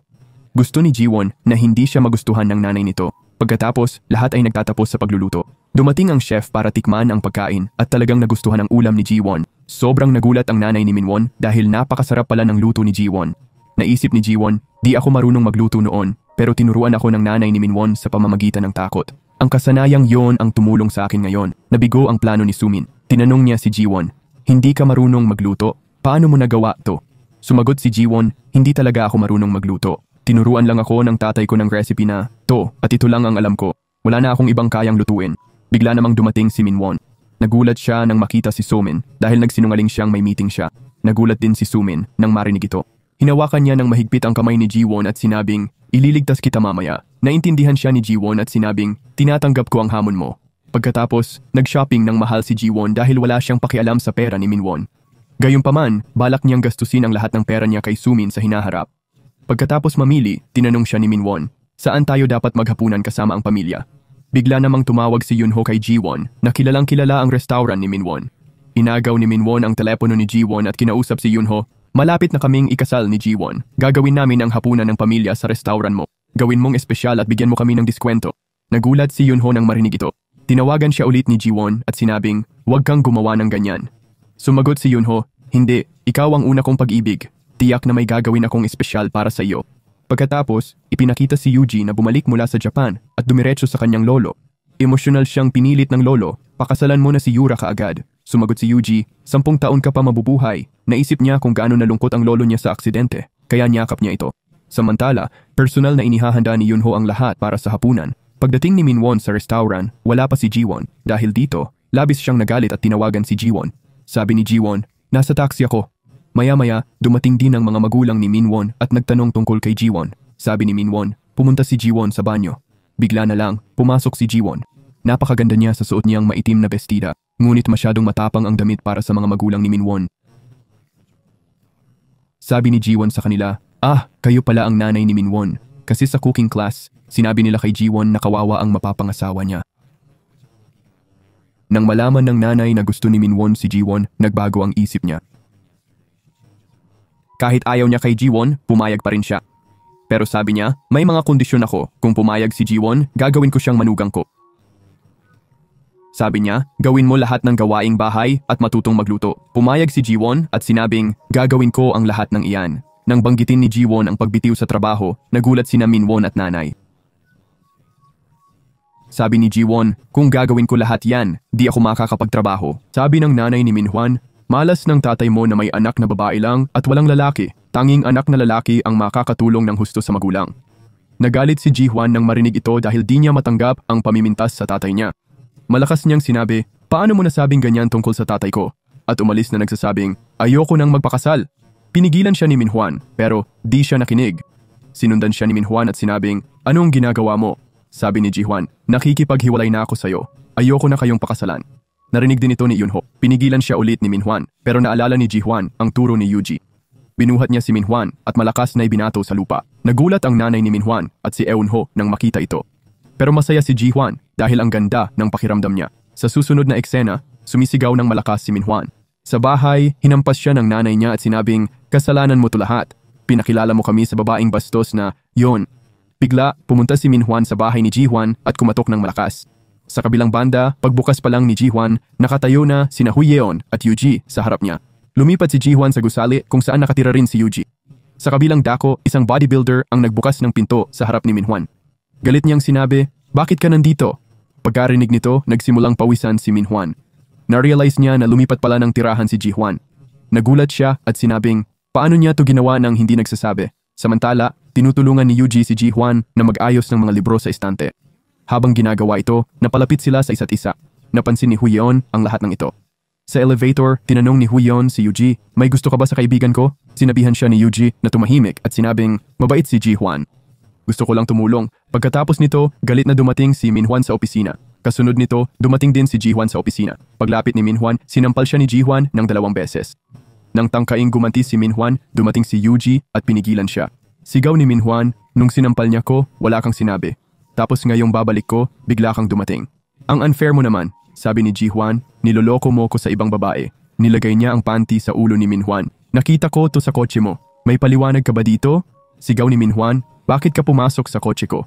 Naalala niya ang nangyari nila ni Sumin sa kotse bago puntahan si Ji-hwan. Pagkatapos nito, hinubad ni Ji-hwan ang singsing at sinira ito sa lupa. Sa loob-loob, natutuwa si Ji-hwan. Samantala, galit na galit si Min-hwan habang nakaupo. Biglang lumapit si Sumin sa kanya. Nagalit si Min-hwan at sumigaw ng parang baliw. Nakatayo si Yuji sa tabi, nanonood at nakangiti. Sa susunod na eksena, sinusubukan ni Sumin na kontrolin si Min-hwan. Sabi niya, ang mga tao'y nagdidiborsyo kahit kasal na. Ito'y isang relasyon lang naman. Huwag kang mag-alala, lagi akong nandito para sa'yo. Tinulak siya ni Min-hwan at sinabing, mali ang pagkakaintindi mo. Hindi kita pakakasalan, hindi ka angkop na mapangasawa. Si Ji-hwan ay nag-aral sa magandang universidad, may magandang trabaho at posisyon, at mahusay magtipid. Ano bang meron ka bukod sa kagandahan mo? Ang nangyari sa atin ay kasiyahan lang, wala nang iba. Si Kim ay nakarinig ng lahat. Gulat na sinabi niya, kaya pala totoo ang lahat. Galit na galit siya at lumapit para saktan si Min-hwan. Bigla, may narinig na ingay at nagtipon ng lahat. Nalaman ng lahat na may relasyon sina Min-hwan at Sumin. At ang babae si Sumin nga. Pagkatapos, nalaman nila ang insidente sa Food Kit Project. Lumabas din na magkasama ring nawawala roon sina Min-hwan at Sumin. Dahil dito, sumama ang tingin ng opisina kay Sumin. Wala siyang masabi para ipagtanggol ang sarili. Lahat ng mga chismis na ito ay lubos na nagpapagulo kay Min-hwan. Sa susunod na eksena, tinanong ni Ji-hwan si Miss Yang, ikaw ba ang nagrekomenda ng pangalan ko? Sumagot si Miss Yang, oo, dahil karapat-dapat ka sa promosyon. Sabi ni Ji-hwan, pero mas marami kang karanasan. Ikaw dapat ang makakuha ng promosyong ito. Masaya akong makatrabaho ka. Biglang dumating si Huyan at sinabi kina Ji-hwan at Miss Yang, samahan ninyo ako. Pagkatapos, pumunta sila at nakita ang parehong customer na nagkaroon ng allergy mula sa kinain sa opisina. Paulit-ulit na tinatanong ng customer at ng kanyang asawa, nasaan si Ji-hwan? Nang humarap si Ji-hwan sa kanila, sinampal siya ng asawa at sinabing, ano sa tingin mo? Pumunta kami rito para kumain ng libre at biro lang ang alerdyeng ito, halos namatay ang asawa ko. Ipinakita niya kay Ji-hwan ang isang sulat at sinabing, sumulat ka ng liham na nagsasabing, hindi namin kasalanan ang insidente sa food kit, pero may mag-asawang pumunta para kumain ng libre, hindi nakita ang karatula sa pisara, at pagkatapos ay sinisi kami. Binasa ni Ji-hwan ang sulat at sabi, sulat kamay ko to, pero di ako ang sumulat. Alam ko kung sino. Bigla, aalis na sana si Sumin, pero hinuli siya ni Ji-hwan at itinulak sa harap ng ginang, ang may sala ang magsusori. Pinakita rin niya ang cellphone ni Sumin sa lahat, siya ang nag-post ng sulat na to. Sabi ng ginang, ito yung babaeng kasama ni Min-hwan noon, yung nag-sorry din. Pagkatapos, nag-sorry si Sumin sa lahat, may nangyari kasi. Pagkatapos nito, humihingi ng tawad si Sumin sa lahat. May nangyari sa akin noon kaya ko na i-post yung sulat. Dito, na-realize ng lahat kung gaano kasama at ka-terrible si Sumin. Sa susunod na eksena, makikita si Min-hwan na lasing, tumatawa, nawala si Ji-won, buntis si Sumin, at ang dami kong utang. Tapos, nawalan siya ng malay. Bigla, may 2 lalaking dumating at kinuha siya, humihingi ng pera. Sabi ni Min-hwan, wala akong pera. Sabi niya, may pera ang mga magulang ko. Kukunin ko sa kanila at ibibigay sa inyo. Ang totoo, mga kaibigan pala ni Yuji ang mga lalaking yon. Pumunta si Min-hwan sa parents niya, sabi sa nanay, kailangan ko ng pera para sa bahay. Sabi ng nanay niya, walang pera hanggat di ka pakasal. Sa susunod na eksena, tahimik na nakaupo si Sumin. Bigla, lumapit sa kanya si Min-hwan. Tanong ni Sumin, bakit ka nandito? Sabi mo wala akong iba kundi itsura. Nag-sorry si Min-hwan, di ko alam na buntis ka pala. Gusto kitang pakasalan, sabi niya. Tapos, nag-propose siya kay Sumin. Sa kabilang banda naman, sinabi ni Lee ang totoo kay Lolo. Hindi kasalanan ni Ji-hwan. Ang gulo sa opisina ay dahil kina Min-hwan at Sumin. Ang ideya ng food kit ay kay Ji-hwan din pala. Tinawag ni Lolo si Ji-hwan. Nagustuhan niya si Lolo. Biglang dumating si Yuji, nagulat nakita si Ji-hwan. Nag-usap sina Ji-hwan at Yuji sa labas. Sabi ni Ji-hwan, naging maayos ang usapan namin ni Lolo. Tanong ni Yuji, ikakasal na ba sina Min-hwan at Sumin? Pagkatapos, tinuruan ni Yuji siya ng shooting. Lumapit siya at nagsabi, di ko rin alam ipahayag ang nararamdaman. Wala akong masabi kay Ji-hwan. Naisip niya, parang bala ang damdamin ko na lumabas. Hindi ko na maitatago. Tuwang-tuwa si Ji-hwan sa pagiging malapit nila. Sa susunod na eksena, lumabas si Ji-hwan at Yunho. Nagselos si Yuji, kumain ng isang timba ng ice cream. Sabi ni Wooyeon, anong problema mo?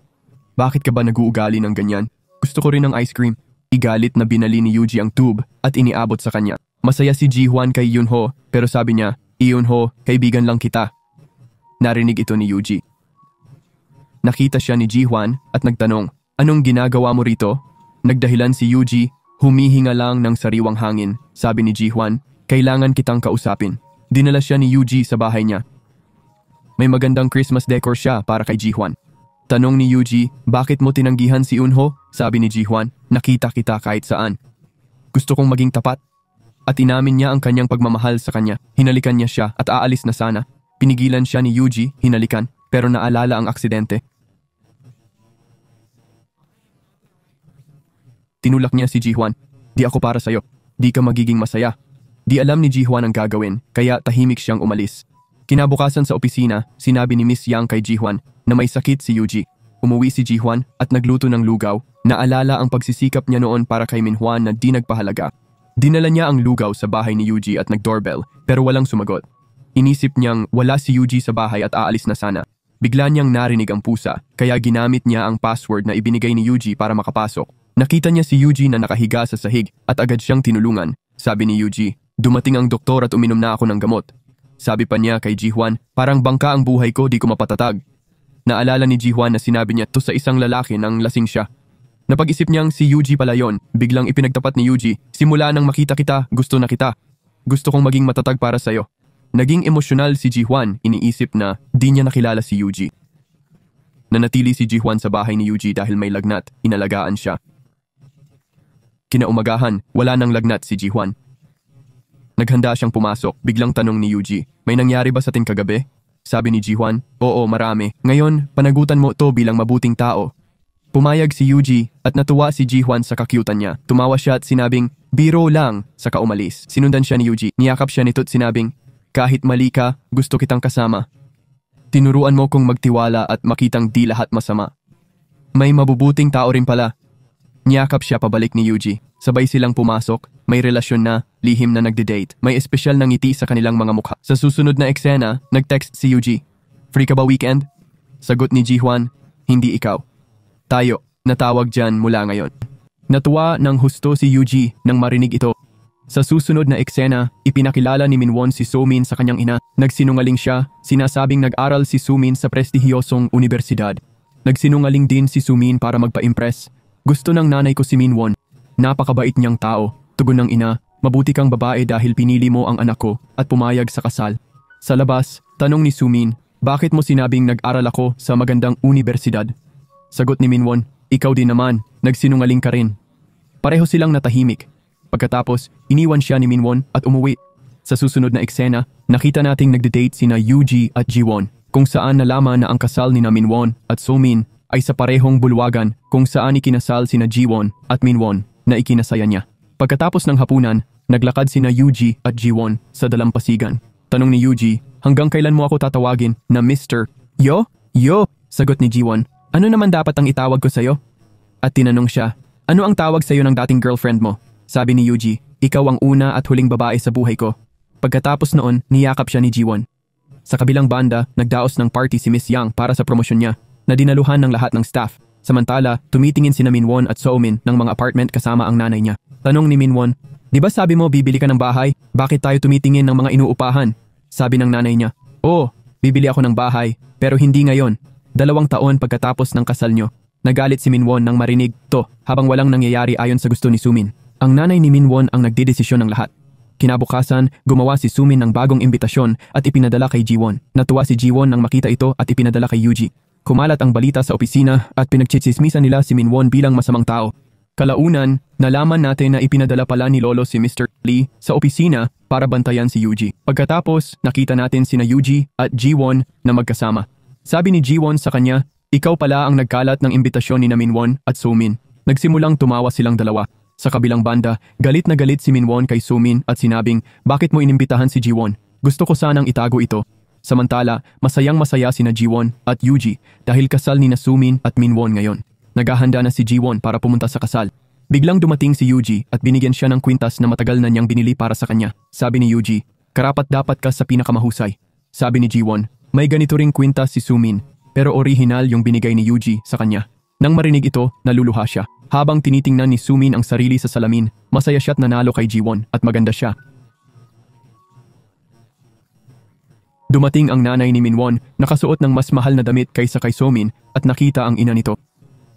Pagkaalis nila, nalaman natin na hindi pala nanay ni Sumin ang babae, kundi bayarang artista.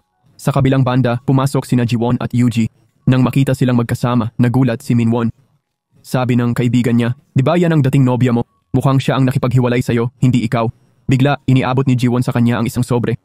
Pero di maalis ni Minwon ang tingin kay Jiwon dahil ang ganda niya. Pagkatapos, pumasok siya kasama si Yuji. Nang umalis siya, binuksan ni Minwon ang sobre. Kinasuhan pala siya ni Jiwon dahil sa utang niya rito. Nagalit siya ng todo pero wala siyang magawa.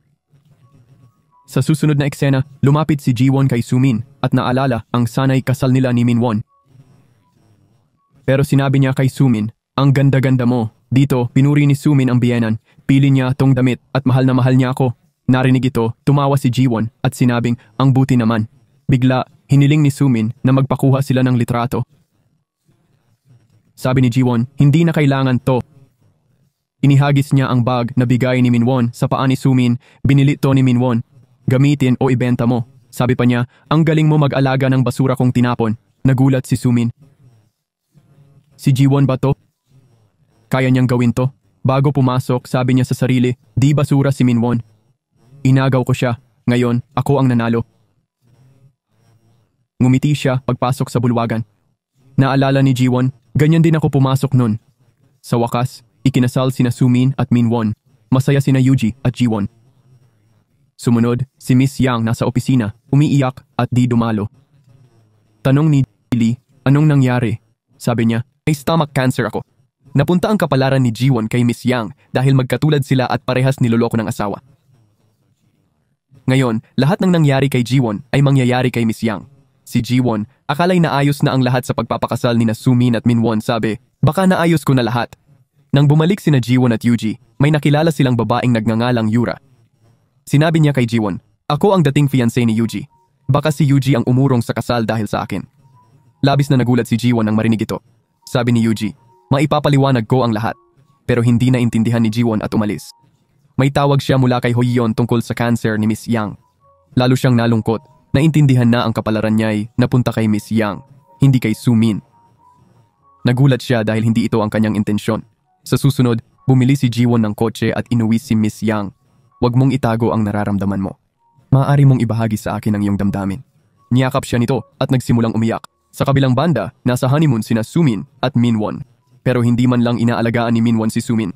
Reklamo ni Sumin, "Bakit wala kang pakialam sa akin?" Sabi ni Minwon, "Huwag kang magreklamo ng sobra." Sa susunod na eksena, pagdating ni Jiwon sa opisina, sabi ni Hoyeon, "Ayaw makipagtulungan sa tin ng kinuha ko para sa food kit project."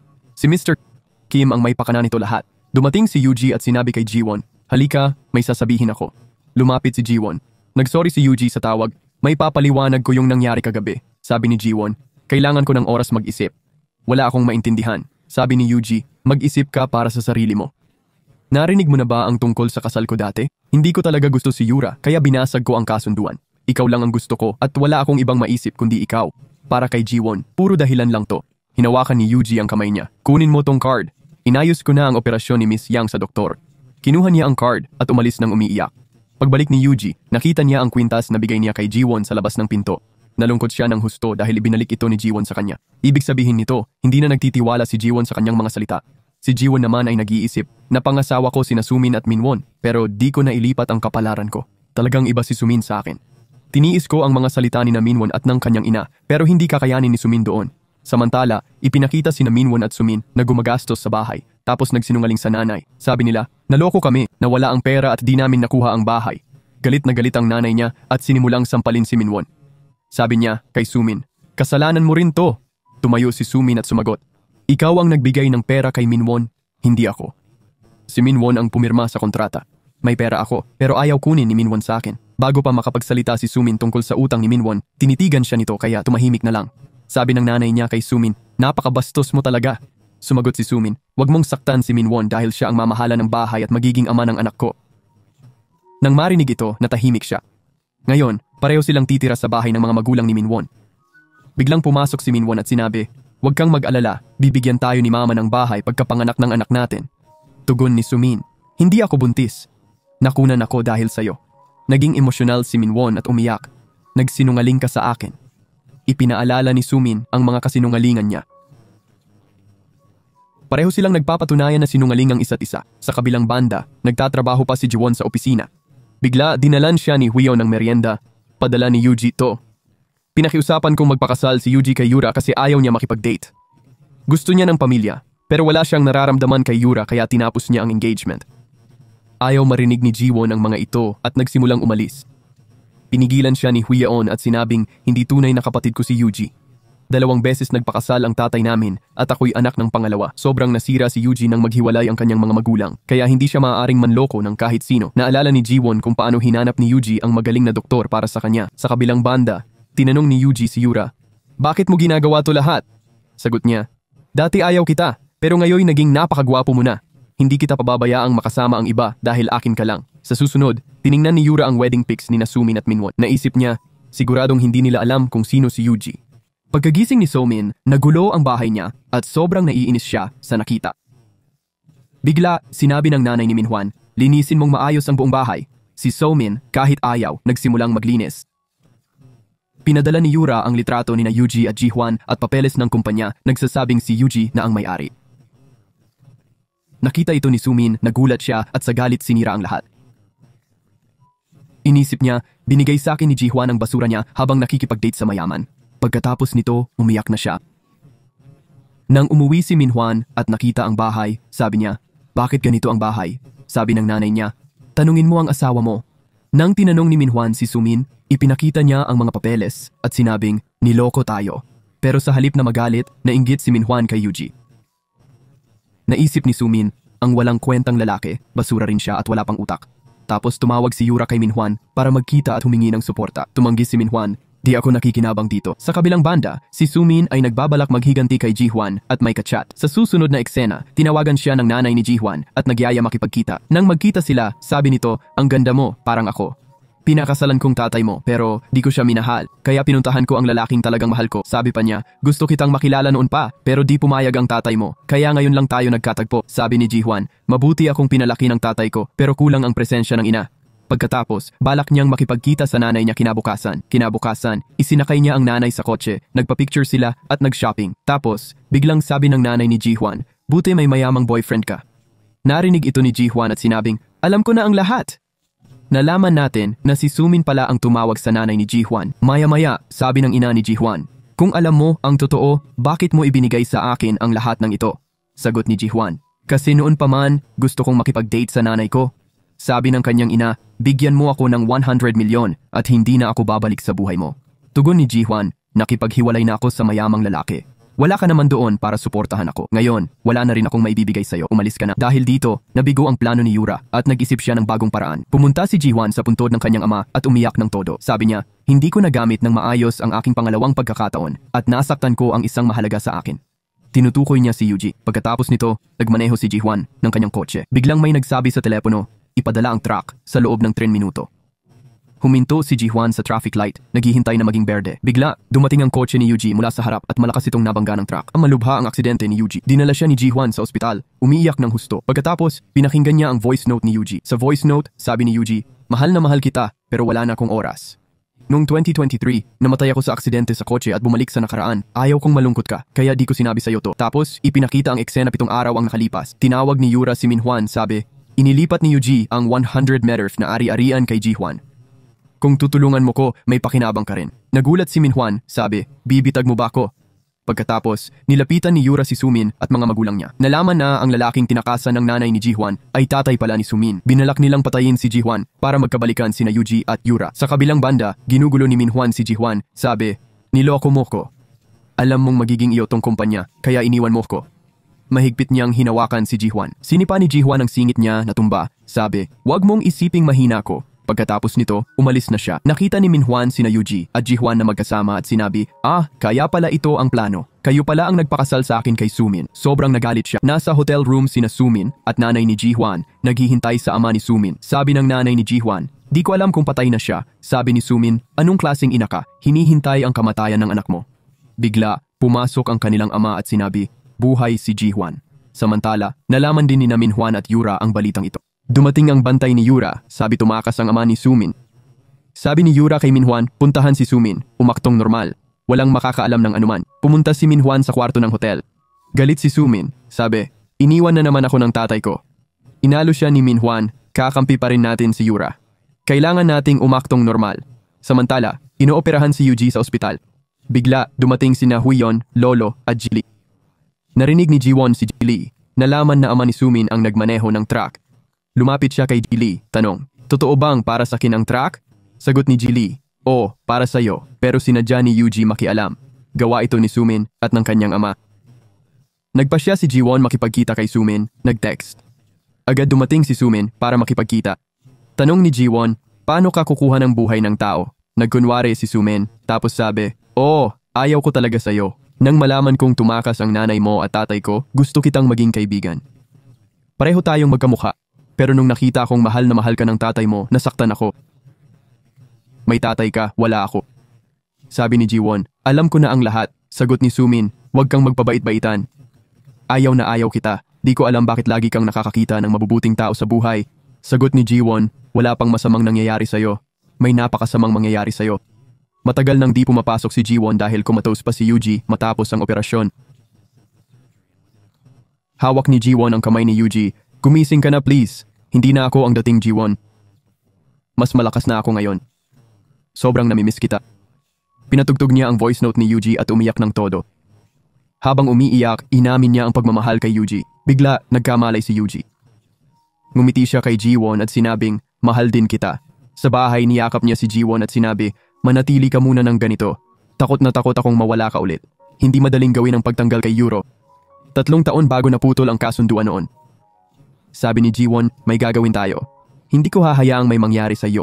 Pagkatapos, inalagaan ni Jiwon si Yuji at pinakain gamit ang sariling kamay. Sa panahong ito, lumapit si Jili kay Yuji at sinabi, sana sinabi mo sa Kin ang aksidente para natulungan kita. Niyakap ni Yuji si Jili at sinabi, pasensya na.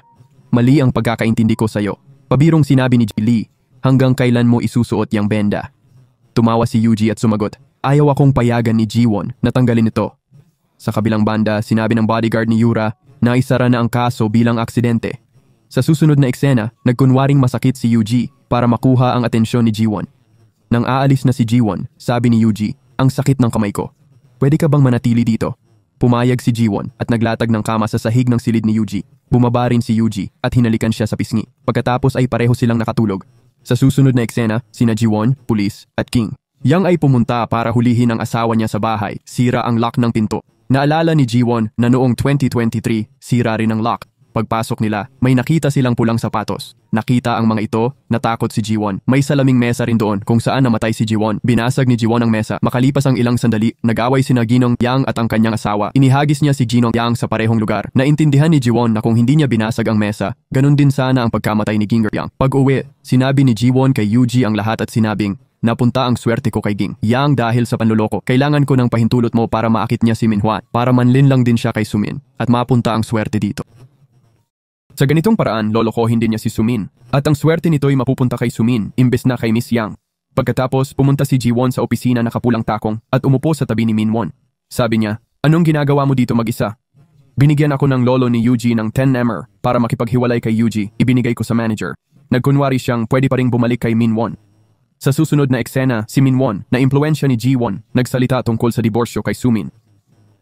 Naintindihan ni Sumin na siya ay mabibiktima sa kasong aksidente na ito. Pumunta siya kay Yuji at sinabi, may ebidensya ako laban sa'yo. Ipinakita niya kay Yuji ang mga patunay sa kanyang cellphone. Nang makita ito, nanahimik din si Yuji. Sinuhulan ni Yuji, ang bodyguard ni Yuji. Tinawagan ni Yuji si Jiwon. Di mo na kailangan umarte kay Minwon. Pinadala ko na ang candy box at sandals. Ibig sabihin, lolokohin ni Minwon si Sumin dahil kay Yuji. Pagkatapos, sabi ni Jiwon kay Minwon, sinusubukan lang kita pero napakadiring tao mo. Pagkarinig nito, galit na galit si Minwon at naisip maghiganti kay Jiwon. Sinubukan ni Minwon na sakalin si Jiwon hanggang mamatay. Naisip ni Jiwon, siguro tadhana akong mamatay sa kamay ni Minwon at ngumiti. Bigla dumating si Yuji at iniligtas si Jiwon. Nagkaroon ng away sa pagitan ni Minwon at Yuji. Pareho silang naaresto ng mga pulis. Pagkatapos nito, si Mr. Lee ay dumating at pinalaya si Yuji habang nakulong pa rin si Minwon. Tinawagan ni Minwon si Yura mula sa kulungan at sinabi, ilabas mo ako dito. Dumating ang bodyguard ni Yura at pinalaya siya, sinabi, wag mo nang abalahin si ma'am. may iba pa siyang dapat gawin. Nang marinig ito, galit na sinampal ni Minwon ang bodyguard. Inaalagaan ni Yuji si Jiwon na sobrang takot at umiiyak. Inalo siya ni Yuji at sinabi, magiging maayos ang lahat. Sa kabilang banda, iniisip ni Sumin na inaakit ni Jiwon si Minwon. Bigla, nag-text si Yuji kay Sumin. Magkikita sina Jiwon at Minwon ngayong gabi. Nagkunwaring pumunta si Jiwon sa isang silid ng hotel. Pagpasok pa lang ni Sumin, sabi ni Minwon, kung mamatay si Sumin, makukuha ko rin ang insurance. Pagkarinig nito, pumasok si Sumin sa loob. Pero sa halip na si Jiwon, si Yura ang naroon. Nagulat si Sumin at nagsimulang kumuha ng mga litrato. Bago pa siya makapagbunyag, pinawalang malay nila siya. Nang magkamalay, nasa isang guest house na siya. Doon, sabi ni Minwon, kinuha ko na lahat ng pera mo. At habang wala kang malay, binura ni Yura ang ebidensya. Tinalian ni Minwon si Sumin at umalis. Ngunit kumawala si Sumin at sinubukang saksakin si Minwon. Nagkagulo sila at nahulog si Minwon sa mesa tulad ni Jiwon at namatay. Tumakas si Sumin mula roon. Sa kabilang banda, nalantad ang katotohanan tungkol kay Yura. Inaresto ng pulis sina Yura at mga magulang ni Sumin. Sa susunod na eksena, matagumpay ang operasyon ni Miss Yang. Gumaling siya at nagdiborsyo. Tinangka ni Sumin patayin si Jiwon. Pero ginamit ni Jiwon ang judo para ibagsak siya at inaresto ng pulis. Ipinakita ang eksena ni Yura. Umalis siya sa presinto, na aksidente at namatay. Ito'y nagpapakita na nakuha ni Minwon ang kapalaran ni Jiwon at si Yura naman kay Yuji. Pagkamatay ni Yura, nawala rin ang heart sign sa katawan ni Yuji. Sa huling eksena, dinala ni Jiwon si Yuji sa lugar kung saan sila unang nagkita. Nagpropose siya kay Yuji. Hinila ni Yuji ang kamay niya palayo at lumayo. Sabi ni Jiwon, saan ka pupunta? Sagutin mo ako. Biglang dumating si Yuji may dalang bulaklak at singsing. Nagpropose kay Jiwon. Nang makita ito, naluluha si Jiwon. Pagkatapos nito, nagpakasal sila. Sobrang saya nila. Makalipas ang isang taon, nagkaroon sila ng kambal. Sa taong 2023, may 3 na silang anak. Sa anibersaryo nila, magkasama silang tumitingin ng isang painting. Sa kabilang banda, si Sumin ay nababaliw sa kulungan. Masaya si Jiwon kasama ang asawang si Yuji at mga anak. Pinasalamatan niya ang kanyang ama sa isip dahil nabigyan siya ng pangalawang pagkakataon.